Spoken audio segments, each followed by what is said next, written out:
আল্লাহ বললেন আল মুতাসাদ্দিকিন ওয়াল মুতাসাদ্দিকাত, আমার প্রিয় বান্দা তারা যারা দান করে, দানশীল নারী এবং পুরুষ যারা দেয়, যারা দান করে তাদেরকে আল্লাহ পছন্দ করে। মুক্ত হস্তে দিবেন আমার ভাইরা, মুক্ত হস্তে।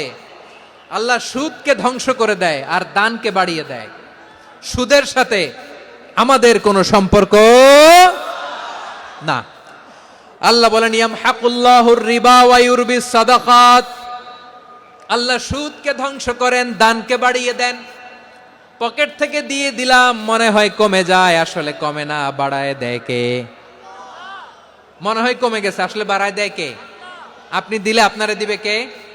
হ্যাঁ, আল্লাহ দিবে। আপনার কাছে মনে হয়েছে কমে গেছে, আসলে কমে নাই। আল্লাহ বলেন দানের দৃষ্টান্ত কেমন তোমরা জানো নাকি?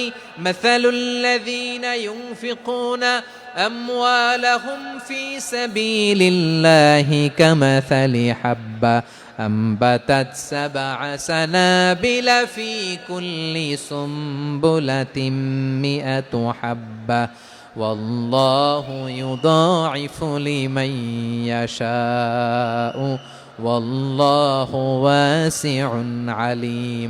আল্লাহ বলেন সম্পদের মায়া ছেড়ে তুমি যে মসজিদের দান বক্সে দান করো, তুমি যে গরিবের হাতে টাকা তুলে দাও, তোমার এই দানের দৃষ্টান্তটা হলো একটা চারা বীজের মতো।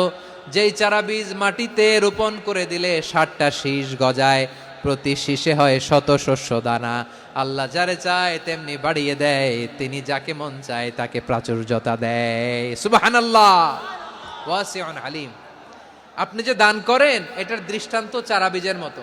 রোপণ করে দিলে এক বীজ থেকে 60টা শীষ গজায়, প্রতি শীষে থাকে শত শস্য দানা, 100 করে শস্য দানা, 700টা। তাহলে দিলে বাড়ায় দেয় কে? আল্লাহ বলে এই বনি আদম আনফিক উনফিক আলাই, তুমি দাও আমি তোমারে দেব। এখন আপনি না দিলে আল্লাহ আপনারে দিবে? বেলাল রাদিয়াল্লাহু তাআলা আনহু, মদিনার সবচেয়ে গরীব সাহাবী, বিশ্বনবী বলেন আনফিক বেলাল, ও বিলাল তুমিও দাও। আপনারা কি জানেন বেলাল রাদিয়াল্লাহু তাআলা আনহুর সম্পদ কত ছিল? বেলাল রাদিয়াল্লাহু তাআলা আনহুর মূল সম্পদের পরিমাণ ছিল মাত্র একটা লুঙ্গি।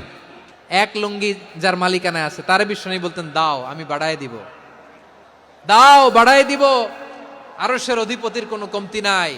আল্লাহ বলেন তোমাদের গোটা পৃথিবীর সব মানুষের যার যেটা লাগে সবও যদি দিয়ে দেয়, আমি আল্লাহর ধন ভাণ্ডারের 1 ইঞ্চিও কমবে না। চিল্লায় পড়েন আল্লাহু আকবার।